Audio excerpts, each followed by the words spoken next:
Well, hi there. This is Bonnie, and I'm in Yorkton, Saskatchewan at Tim's church, Tim and Heather's church. And I have a young man with me today that I'd like to introduce to you. His name is Frank.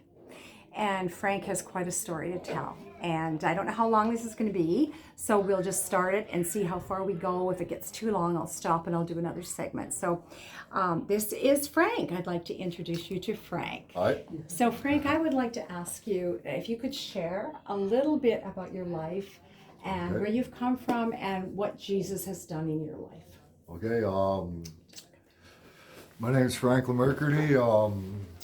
Born in Uranium City, northern Saskatchewan in 1988. I was raised in Stony Rapids, Saskatchewan, till I was about 9 years old.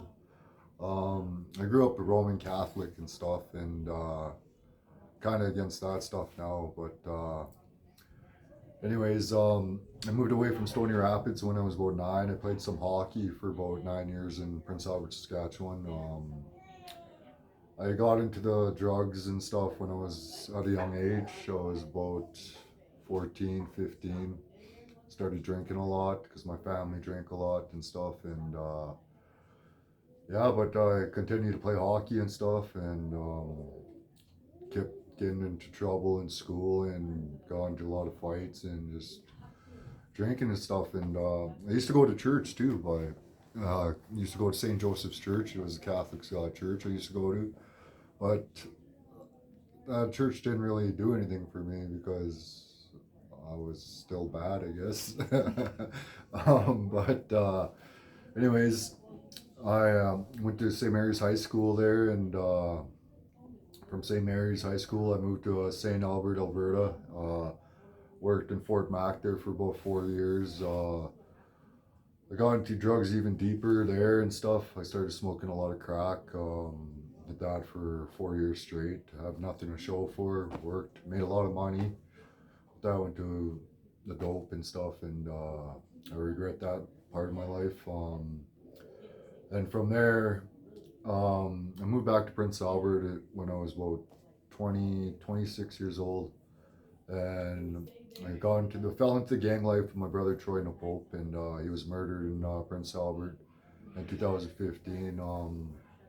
He was chopped up, and because we were making a lot of money, we fell into that gang. Like we were right deep into it and stuff. And brother, he got out of the penitentiary. He was out 7 days, and he went missing. And he was missing for what 11 months there, and all that stuff got to me. I was high on the dope all the time, and I wanted to find my brother. So I fell really deep into the gang life that way, and trying to look for him. And gang life is it's just a terrible life. It's there's nothing to show for it. There's no way around it. It's just straight crime, straight just hurting people, hurting yourself most of all. There's no way around it. There's not one thing happy about it. It just sets you back all the time and stuff. And but anyways, after my brother was found, I started. I was high up there in Terror Squad and TS and stuff, and yeah, I just started doing my own thing, and I started doing robberies and everything and whatnot, and I helped out a lot of people in the street and stuff. I used to give them clothes during Christmas and winter time and stuff, just like get stuff ready for them and stuff. I used to do all that kind of stuff.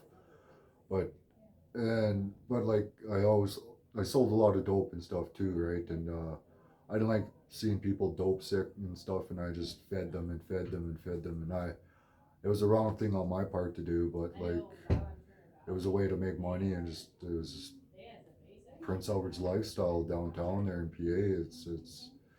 It's different. It's not like any other city I've been to and stuff. It's just you got to do everything just to survive and just to make money somehow and support your habits and support your family, my sister and stuff. But anyways, I was arrested in 2021 there for an armed robbery. I got 2 years less a day, and got sentenced there. I sat on remand one day, and I pled out. I took the deal, so they gave me 2 years less a day, and then I was in jail, and I was thinking to myself, I gotta stop doing what I'm doing and stuff. I got a daughter and whatnot now, right? And I just kind of lost myself there, and I got into a little bit of trouble in jail there. Then I got moved to segregation there where TS was, and I was thinking to myself in my head that I needed to drop the gang life and stuff, and that's what I did. It was drop TS, and then I got badly beaten. I got badly beaten pretty good, and cracked my C5. Broke 2 ribs. Broke my crooked nose here. I got.